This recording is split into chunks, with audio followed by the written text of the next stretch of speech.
The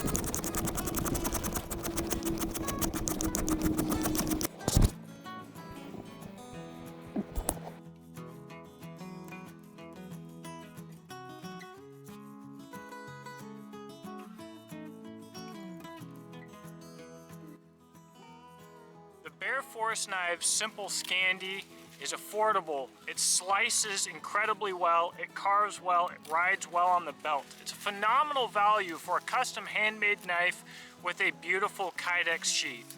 Most reviews would have been done at this point, and most reviews would have been done with less testing. But what I really want to know is how far can this affordable, lightweight belt knife really go? How far can we push this zero ground thin edge before it fails? Today, I am going to murder the Bear Forest Knives Simple Scandi.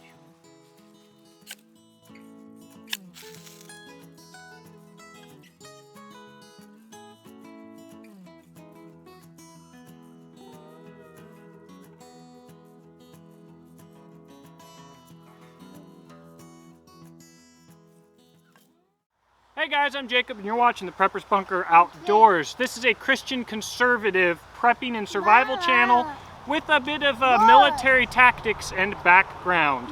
If you'd like to support this channel, please check out the description box below.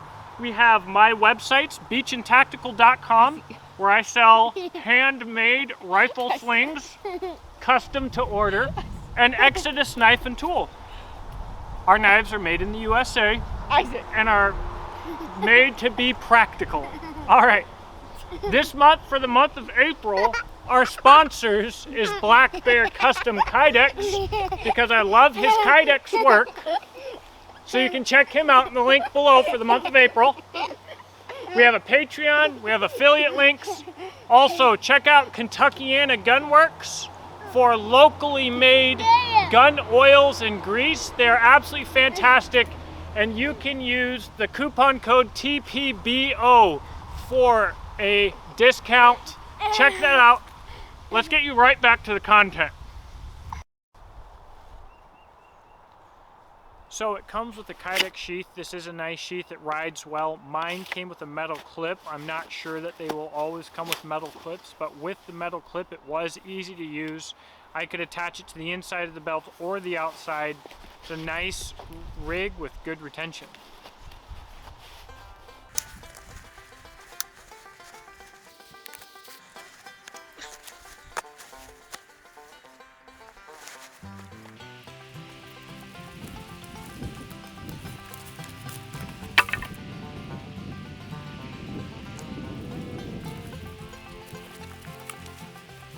So we're gonna have to beat on it now.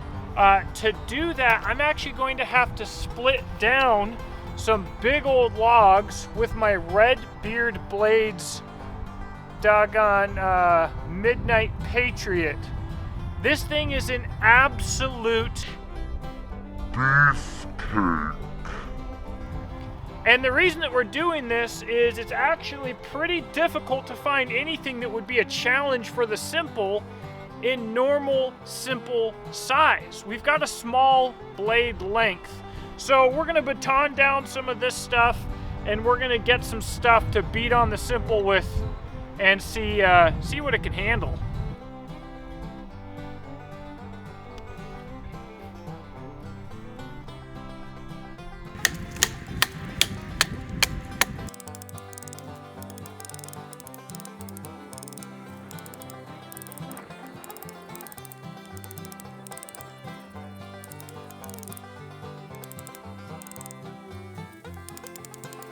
We're gonna lose this baton. It was a good baton. The reason that I shaved this off is this was actually getting so brutal that my fingers that weren't gloved were starting to get a little bit beat up. Why don't I have random fingers on my gloves? Well, I don't know, you can see it's falling apart there. That's why. Everybody else who wears these First Spear gloves, they're all clean and nice and stuff. These ones have actually been used. They're not just a photo prop for some tactical Gucci boy. But I I started filming again here because I think this baton, I think we're gonna lose it. And it's gonna be really impressive because this was a really good baton. There it goes. How did I call that? I'm actually kind of surprised. Now I gotta figure something a little bit different out here.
Just a really quick little side note here. At this point, the ends of the oak at the top were like this far apart, even when I had like 6 inches left at the bottom. And even being that far apart and having like 5 feet of leverage, I still could not get this oak to split apart. This stuff is so, I'm telling you, it's so much crazier than you would think. It's so strong and stringy. And so at this point, while you're watching, like, I'm just frustrated.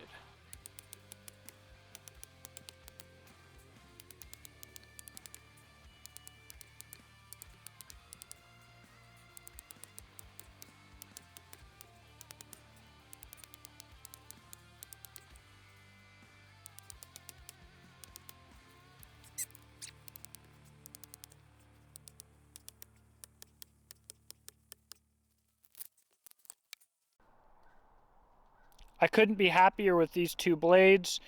Again, the Redbeard Blade Midnight Patriot and the Bear Forest Knives Simple. This scrub oak was absolutely a nightmare. This scrub oak, I was cross-grained batoning the scrub oak with a 0 ground Scandi knife. That is absolutely ridiculous. Splitting through this whole thing, not at all practical, guys. Not for survival, not for anything else. But it's a more practical test than some of the other tests you will see on YouTube. And the Midnight Patriot handled it without a sweat, without a concern. What a tank. Still a razor sharp edge, like nothing was even done. I'm going at this point to take a break for the day. I came out here to murder this knife and ended up getting defeated myself. We will pick up testing again soon. All right, guys, it is 2 days later. Today we are going to be doing some tip testing with the Simple from Bear Forest Knives. What do I expect? Well, we have a beautifully 0 ground edge here, no micro bevel. That is not ideal for strength, but it's very nice for bushcraft and for carving. We're gonna break this tip. So what we're going to do is first, I'm going to do some prying with the grain in this old cedar. then against the grain, then into the end grain. If we haven't broken it at that point, we're going to stick it into some scrub oak and basically do the same things. And if it hasn't broke at that point, we will pound it in a little bit deeper and get a little bit silly, hitting it sideways on the baton and stuff like that. So, I mean, let's just get to it. I mean, my hands still hurt from the testing 2 days ago. We're going to be more successful today because, guys, it's a tool with parameters. We are going to exceed those parameters. Now, really quick, why am I not just using this how I would use it, and why don't I often do tip tests? I don't often do tip tests because I really only use tips for kind of some fine work. The hardest thing I do on a tip is get my bow drill divot started. Rarely. I don't usually have issues with it. So for a normal review, I don't know that it's all that important. And I haven't had knives that I thought were shady enough where I was like, maybe I should check the tip, right? But today we're going for death. So let's create death.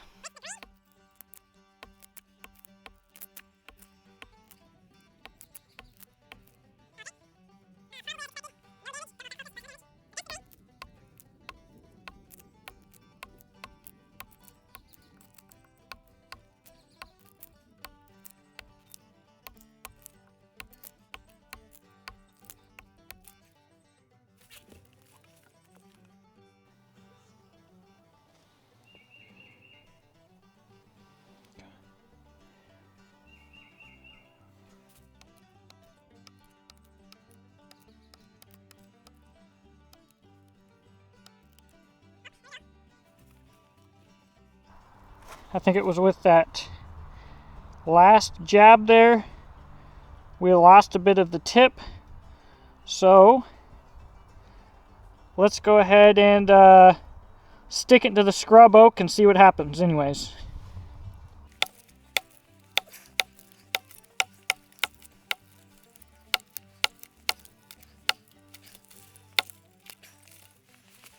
All right, I want to give a little bit of context here. The tip has failed, as you saw, and further testing is not necessarily necessary.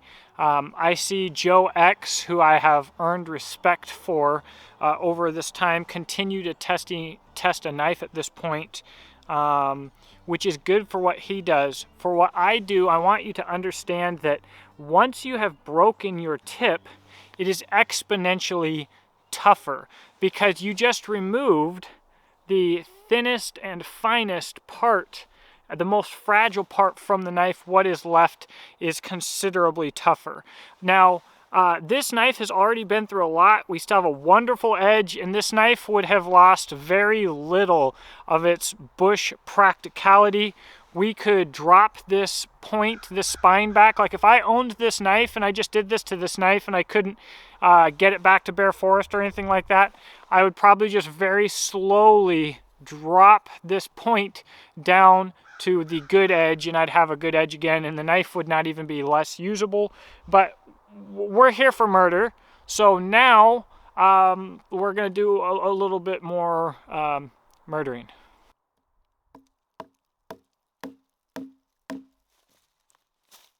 I don't like it. That's a lot more than just the tip.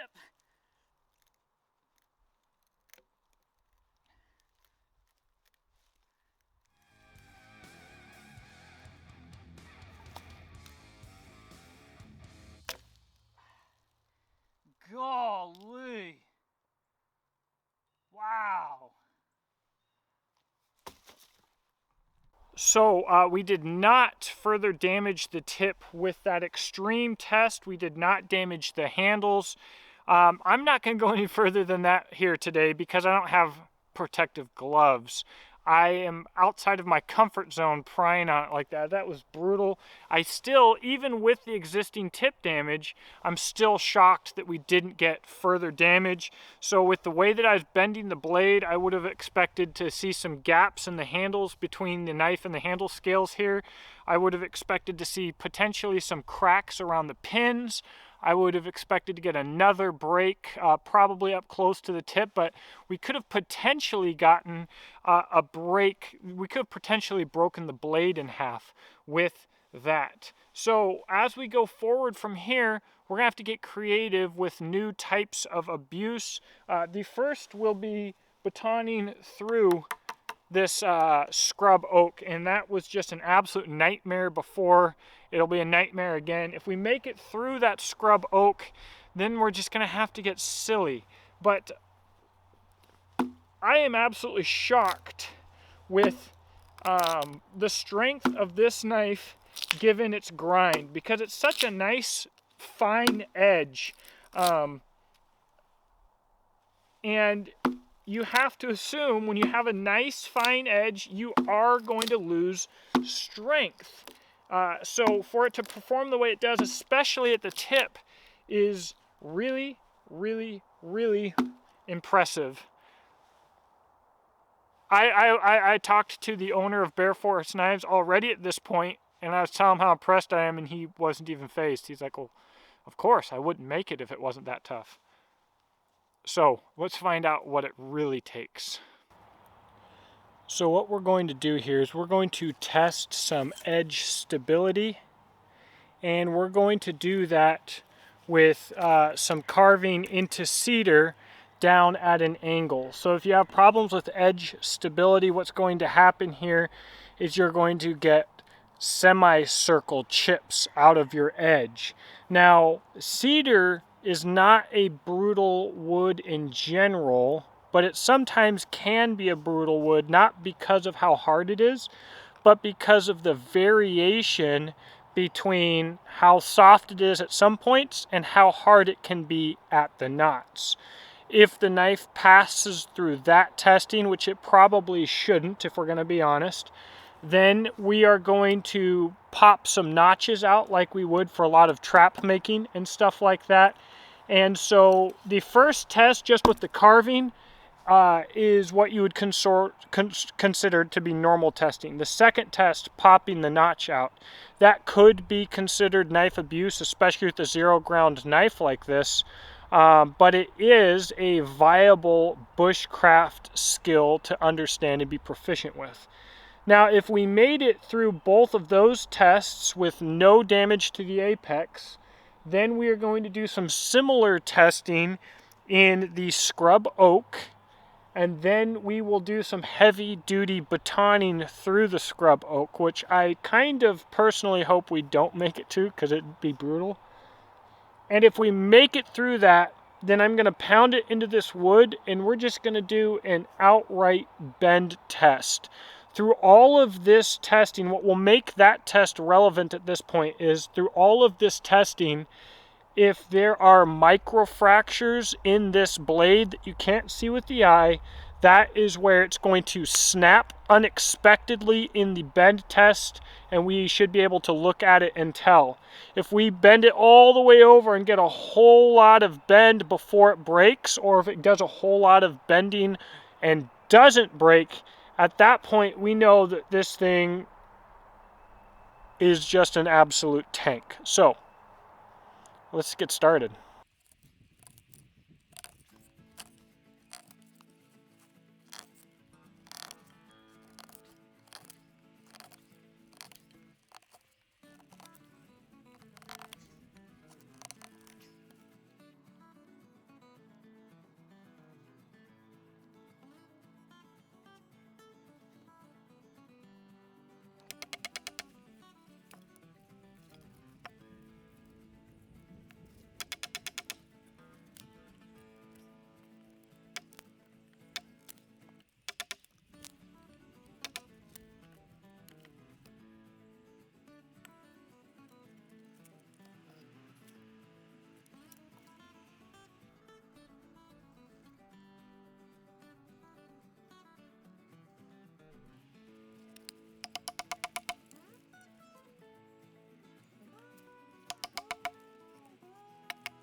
Absolutely silly.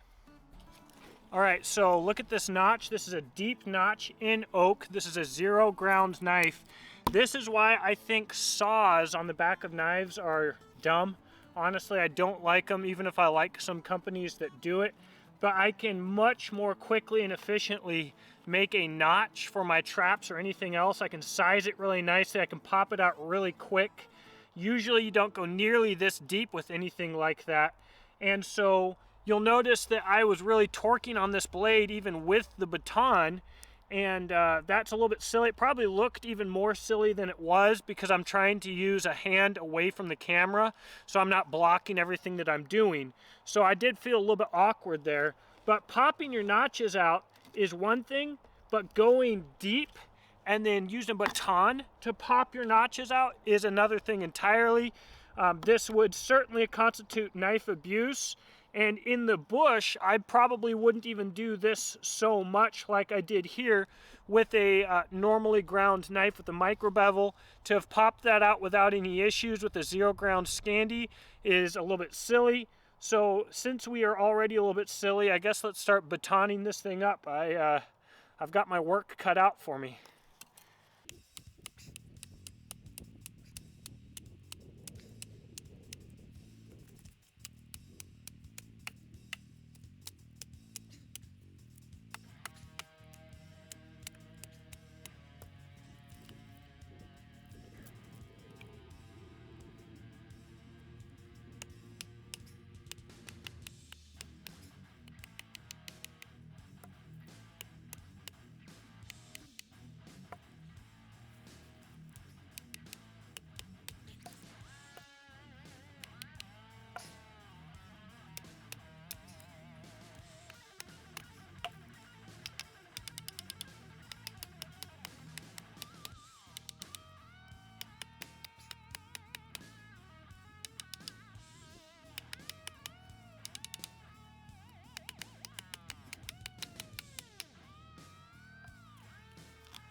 This shirt, by the way, is from Stand Strong Art. This is 1776. Definitely check him out if you're into warrior themed apparel, especially if it's a principled warrior, warrior poet, or Christian warrior themed.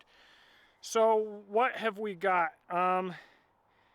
The blade may or may not be slightly bent or even twisted. I can't tell, which is a really good thing. The one good test, does it still go in the Kydex and pop in and come back out? Well, yep, just like normal. So it's probably pretty close to normal if I can't even tell while out here. No edge damage. I expected a rip in the edge, a few points there, and I'm going to talk to you about that more in a second. Until then, the handles, we've got wood handles epoxied on with pins. We have damage at the front because what I was doing to get through those really hard points was I was beating this tip down using the handles as a fulcrum against the wood. Really abusive. We do not have an exposed pommel here. So I'm beating directly on the wood, and yet still all holding together, no issues. I can't tell you how surprised I am. This is really impressive. Let me explain a little bit more of what we were going through before we just murder it. So what you can see here is just scuff marks where the wood is borderline polished from the knife going through. And then look at this knot here. You gotta go through this bump, and the knife at this thickness is going to bend around that. And again, at the tip of that knot that we went through, it's basically polished. And so when I split through this with the Midnight Patriot, that thing is an absolute monster, and it didn't bend at all because it's both thick at the edge and thick at the spine and an incredibly tough steel. However, this knife being much thinner and with a much thinner grind, as you saw, is going to bend around imperfections like that, and to pop back straight and not have a ripped edge is impressive, because what a knot like this does is it not only bends the knife, it also twists it. And so you add an extra plane of deformation to a hardened piece of steel, and things get really, really dicey really fast. This is incredible.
Oh my gosh.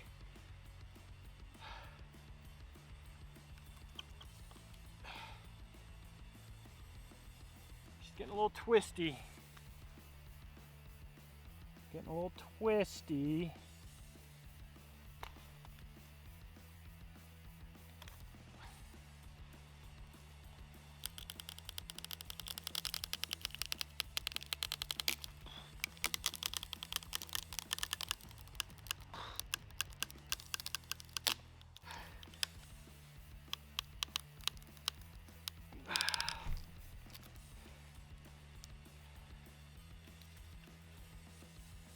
Just a little more tip, a little twisty, a little twisty, a little more tip. Golly.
I don't know if you're gonna be able to see this.